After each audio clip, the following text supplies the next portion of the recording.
आ रहा हूं मैं। अगले साल लोकसभा चुनाव में पीएम मोदी के खिलाफ विपक्ष का चेहरा कौन होगा, कैसे विपक्ष सत्ता पक्ष का मुकाबला करेगा और कैसे नरेंद्र मोदी को सत्ता की हैट्रिक लगाने से रोका जाए, इन तमाम सवालों के महामंथन के बीच आज कांग्रेस के लिए बड़ी राहत की खबर आई। सुप्रीम कोर्ट ने राहुल गांधी के खिलाफ चल रहे एक मामले में मिली सजा पर रोक लगा दी है। राहुल गांधी को मिली कानूनी राहत ने देश की राजनीति में एक बार फिर से कांग्रेस की कीमत को बढ़ा दिया और सुप्रीम फैसले के बाद कांग्रेस और राहुल दोनों पूरे दम से कह रहे हैं, आ रहा हूं मैं।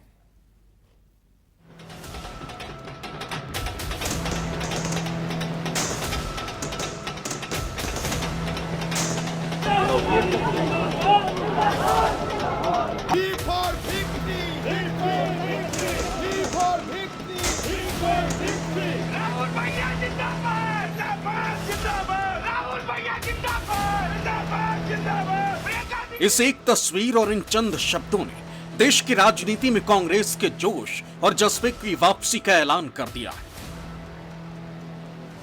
शुक्रवार को सुप्रीम कोर्ट का फैसला आया।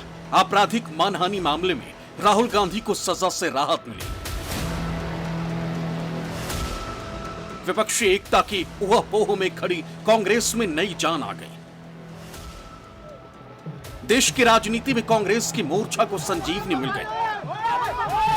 आजादी के जश्न से पहले कहीं होली हो गई तो कहीं दिवाली हो गई।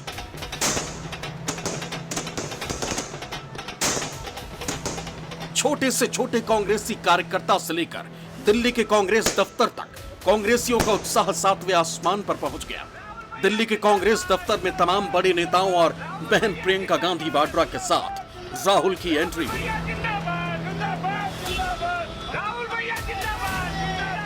राहुल गांधी पहुंच रहे हैं, साथ में प्रियंका गांधी अभिवादन स्वीकार करते हुए ये विजय मुस्कान, ये जीत और साथ में कार्यकर्ता लड्डू हाथ में लेकर उन्हें देने की कोशिश करते हुए तमाम कांग्रेस कार्यकर्ता सब मिलने के लिए उनसे आतुर। और ये राहुल गांधी यहाँ कांग्रेस दफ्तर एआईसीसी में मौजूद एक बड़ी जीत और लोग बाग बड़े खुश यहाँ पर ये जताने की कोशिश की जा रही है कि दरअसल 2024 का जो मिशन है उसमें एक पहली जीत के तौर पर ये कोर्ट का फैसला है। आपराधिक मानहानि मामले में राहत के बाद राहुल गांधी पहली बार मीडिया के सामने भी आए। चंद शब्दों में अपनी बात रखी और मीडिया के किसी सवाल का जवाब दिए बगैर दूसरी मीटिंग में चले गए। लेकिन राहुल ने जितना भी कहा वो तमाम शब्द कांग्रेसियों के टूटते हौसलों को नई उड़ान देने के लिए काफी थे। आज नहीं तो कल, कल नहीं तो परसों सच्चाई की जीत होती है। मगर जो भी हो, मेरा रास्ता तो क्लियर है। मुझे क्या करना है, मेरा क्या काम है, उसके बारे में मेरे दिमाग में बिल्कुल क्लैरिटी है। जिन लोगों ने हमारी मदद की और जनता ने जो प्यार और सपोर्ट दिया, उसके लिए मैं बहुत बहुत धन्यवाद करता हूँ। आपको बता दें कि मोदी सरनेम केस में हाई कोर्ट के फैसले के खिलाफ राहुल गांधी की तरफ से दायर याचिका पर सुप्रीम कोर्ट में सुनवाई करते हुए राहुल गांधी को बड़ी राहत दी। सुप्रीम कोर्ट ने हाई कोर्ट के दोष सिद्धि के फैसले पर रोक लगा दी। Justice BR Gavai, justice PS Narasimha और जस्टिस संजय कुमार की बेंच ने मामले की सुनवाई करते हुए फैसला सुनाया कि राहुल गांधी का बयान आपत्तिजनक था। ट्रायल कोर्ट के जज ने अधिकतम सजा देने में गलती की है। निचली अदालतों ने अधिकतम सजा देने की वजह नहीं बताई। अधिकतम सजा के चलते एक सीट बिना प्रतिनिधित्व के रह जाएगी। ये एक व्यक्ति के अधिकार तक सीमित रहने वाला मामला नहीं है, ये उस सीट के वोटरों के अधिकार से भी जुड़ा मामला है। 23 मई को सूरत की सेशन कोर्ट ने राहुल गांधी को 2 साल की सजा सुनाई थी। 4 जुलाई को गुजरात हाई कोर्ट ने राहुल गांधी की याचिका खारिज करते हुए उनकी सजा को बरकरार रखा। लेकिन 4 अगस्त को सुप्रीम कोर्ट ने राहुल गांधी को सुप्रीम राहत दे दी। ऐसे में कयास लगाए जा रहे हैं कि चुनावी मौसम में राहुल गांधी को मिली सुप्रीम राहत से आने वाले वक्त में कांग्रेस नई नवेली विपक्षी गठबंधन और सत्ता की रणनीतियों पर बड़ा मारक असर करेगी। कांग्रेस का जोश आया। जिन इल्जामों से राहुल गांधी की सांसदी छीन गई, उन इल्जामों में सुप्रीम कोर्ट को कोई दम नजर नहीं आया।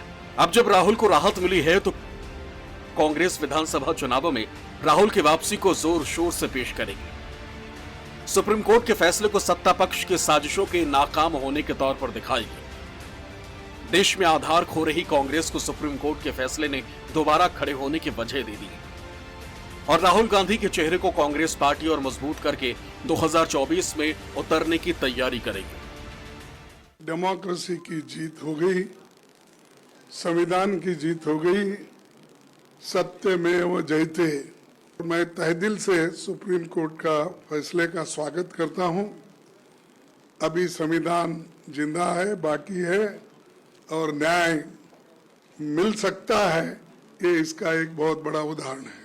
सिर्फ राहुल गांधी जी का जीत नहीं है, सारे भारत के जनता की जीत है और डेमोक्रेसी की जीत है और संविधान के उसूलों की जीत है। स्पीकर साहब से मुलाकात करते हुए मैंने ये मांग की है कि स्पीकर साहब सुप्रीम कोर्ट से राहुल गांधी जी की जो मुद्दे थे, जिसके चलते उनको सदस्यता पद खारिज किए गए थे, उससे उनको राहत मिल चुकी है। आप जल्द से जल्द उनको वापसी जरूरी है, उनको बहाल करना जरूरी है। सुप्रीम कोर्ट ने अपनी तल्ख टिप्पणी में यह भी कहा है कि 162 साल के इंडियन पीनल कोड में पहली बार किसी व्यक्ति को 2 साल की सजा मिली जिससे कि उसकी सदस्यता चली जाए।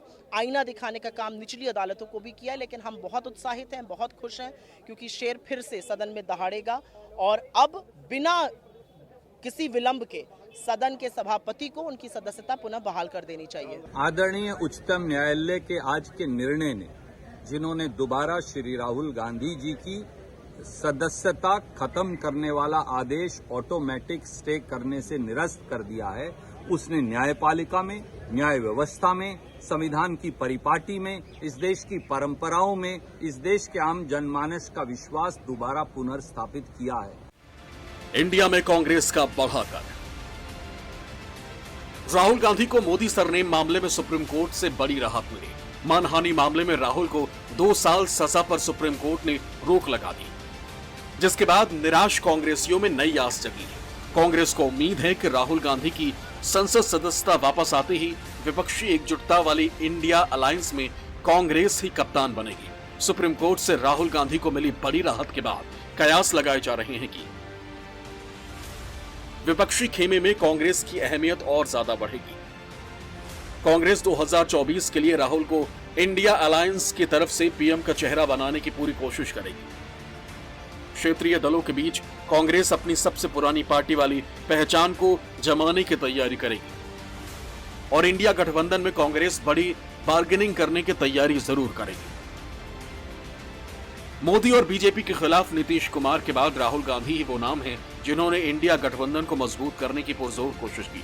विपक्षी गठबंधन का इंडिया नाम भी राहुल गांधी ने दिया। राहुल गांधी ने विपक्षी एकता के मंत्र को मजबूती देने के लिए हर संभव समझौता करने का भी आश्वासन दिया। पटना की बैठक के बाद आम आदमी पार्टी ने कांग्रेस पर जमकर हमले किए, लेकिन उसके बाद भी बेंगलुरु की बैठक में राहुल गांधी ने उन्हें साथ लिया। अखिलेश यादव से लेकर अरविंद केजरीवाल, ममता बनर्जी, जयंत चौधरी समेत विपक्ष के दूसरे नेताओं के साथ राहुल गांधी बेहतर कदम ताल बिठाते नजर आ रहे हैं। कल तक कांग्रेस से अलग हटकर गठबंधन का राग अलापने वाले दल भी अब कांग्रेस के साथ ही गठबंधन करने पर अपने रजामंदी दे दी है। ऐसे में कदम दर कदम बढ़ रही मजबूत कांग्रेस क्या 2024 में एनडीए के खिलाफ इंडिया को क्या दशा और दिशा देगी, इस पर सबकी नजरें होंगी। माननीय सर्वोच्च न्यायालय का जो आदेश है उसने यह साबित कर दिया है कि अंततोगत्वा न्याय की जीत होती है। श्री राहुल गांधी जी के साथ षड्यंत्र के तहत अन्याय किया गया था और आज न्याय की जीत हुई है। माननीय सर्वोच्च न्यायालय के आदेश को सलाम करते हैं। बेहद खुशी है क्योंकि ये राहुल जी से संबंधित प्रयोग अगर सफल हो जाता तो ये अन्य नेताओं के साथ भी अलग अलग राज्यों में भी यही कोशिश करते। संसदीय लोकतंत्र में और अब तक के अपने इतिहास में मैंने किसी को इतनी बड़ी सजा नहीं देखी थी और इसके बहुत दूर तक परिणाम होते हैं। मैं समझता हूं कि तकनीकी रूप से भी उनकी सदस्यता को फौरन बहाल किया जाए ताकि वो अविश्वास प्रस्ताव पर बहस में शामिल हों। राहुल की जीत बीजेपी की मुसीबत। राहुल के फेवर में गए सुप्रीम कोर्ट के फैसले ने 2024 के रण को दिलचस्प बना दिया। देश की राजनीति में प्रधानमंत्री नरेंद्र मोदी के चेहरे के सामने हमेशा से राहुल गांधी के नाम को तरजीह दी जाती रही। भारतीय जनता पार्टी की पूरी ब्रिगेड राहुल गांधी पर हमलावर रही। कर्नाटक और हिमाचल के चुनाव जीतकर कांग्रेस के हौसले पहले ही आसमान पर हैं। ऐसे में इस बात के भी कयास हैं कि कानून की चौखट से राहुल गांधी को मिली जीत कांग्रेस को और ज्यादा हमलावर बना देगी। सांसदी लौटने के बाद राहुल गांधी चुनावी सभाओं में बीजेपी और मोदी पर और तीखे हमले करेंगे। विपक्षी गठबंधन के नाम से परेशान सत्ता पक्ष के लिए राहुल की वापसी बड़ी चुनौती साबित हो सकती है और राहुल गांधी को मिली राहत का असर राजस्थान, मध्य प्रदेश, छत्तीसगढ़ और तेलंगाना के चुनावों में दिख सकता है। राहुल गांधी को मिली सुप्रीम कानूनी राहत के बाद बीजेपी भी पूरे मामले को जनता तक ले जाने की बात कह रही और बीजेपी को भरोसा है कि राहुल गांधी ने जिस तरह मोदी सरनेम का अपमान किया है उसका जवाब उन्हें चुनावी नतीजों के तौर पर भुगतना होगा। मोदी जी के उस सरनेम पर जो पूरे देश ने इसकी निंदा किया है। ठीक है कि सुप्रीम कोर्ट से उनको राहत मिली है, लेकिन जनता की अदालत से राहत मिलेगी या सजा जनता देगी ये तो भविष्य में बताएगा कि क्या होगा। मुझे लग रहा है कि जिस प्रकार से उनकी पार्टी सचमुच में जो कांग्रेस की पार्टी का ही ज़्यादा नुकसान उन्होंने किया है। आप कांग्रेस के कुछ अच्छे लोगों से, सदस्यों से पूछिए, वो बताएंगे कि राहुल जी के आने से खुशी है या गम है। जिस प्रकार से प्रधानमंत्री जी को लगातार अपमानित करने का और बार बार उनको गाली देने का जो कृत्य राहुल गांधी करते आए हैं, सुप्रीम कोर्ट ने भी उस पर रोक जरूर लगाई है, लेकिन सुप्रीम कोर्ट ने इनको कोई बरी नहीं किया है और सुप्रीम कोर्ट ने भी माना कि इन्होंने गलती किया है। और भारत जैसे लोकतंत्र में इस प्रकार का कोई नेता अगर इस प्रकार की टिप्पणी करता है तो उसको अच्छा नहीं माना जा सकता। और मैं समझता हूं कि ठीक है, अभी न्यायालय का विषय है, लेकिन जो सबसे बड़ा न्यायालय जो जनता का है, तो जनता के बीच में जब ये जाएंगे आगामी चुनाव में तब इनको असली जवाब मिलेगा। उनकी सजा पे या उनके केस में स्टे हुआ है, लेकिन ये काम तो और पहले हो सकता था अगर राहुल गांधी जी अपने अहंकार में चूर नहीं होते। राहुल गांधी जी को जहाँ तक मेरा जानकारी है, लोअर कोर्ट ने भी कहा था कि आप इस पे क्षमा मांग सकते हैं, लेकिन वो गाली देने के बाद क्षमा मांगना भी उचित नहीं समझे। अब आज जहाँ भी जाकर के ये बात कहे होंगे, पूरी वहाँ क्या क्या बातें हुई हैं, मुझे लगता है वहाँ उनको सॉरी बोलना ही पड़ा होगा, क्षमा बोलना ही पड़ा होगा।